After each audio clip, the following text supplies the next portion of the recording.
A huge part in the race is track conditions and the weather that we've had in Auckland over the last few days, the next 48 hours. What can we expect? Well, at the moment, it's come up a good 3 yesterday, and there's back to a dead 4 today. There was rain in Auckland overnight, not much, but they did irrigate with 10 mils overnight. Jason Fulford has done a superb job with this track since it came back to racing in late October. The 2400 metre start is at that chute, and therefore they come out of that. And probably one of the surprising things is how much Ellerslie undulates. If you're watching this at home and you haven't been to Ellerslie or stood in the front parade ring and seen how much the incline is out of the straight, you could be quite surprised. Bringing in now Mickey Coleman, who's done this more times than most, winning 2 derbies. And Michael, as you come down that home straight, there's lots of time to find your posse, but if you don't find it before this bend, things start to get very tricky.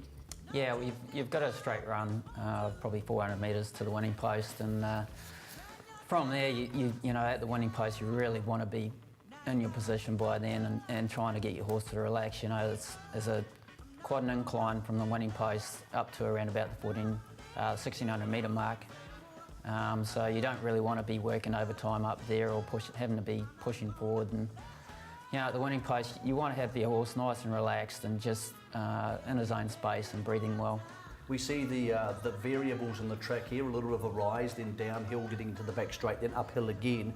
Mickey, what do you do if you get to the winning post or close to the winning post and you're 3 wide? Because we see some of the English riders are happy enough to be 3 wide and staying races. It's not our modus operandi here, and it's really hard to pull back. Do you have to keep going forward in that situation? It really depends on the tempo of the race.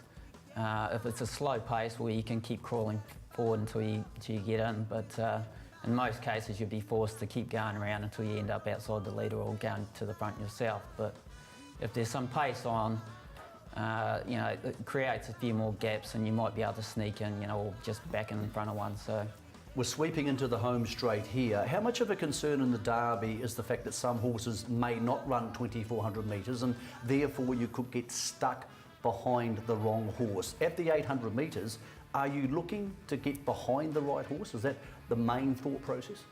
Yeah, you're looking to be behind the right horse for the majority of the race. You want to see what's around you and where the ones that are hardest to beat. You know, hopefully you've got something in front of you that's going to take you all the way to the corner.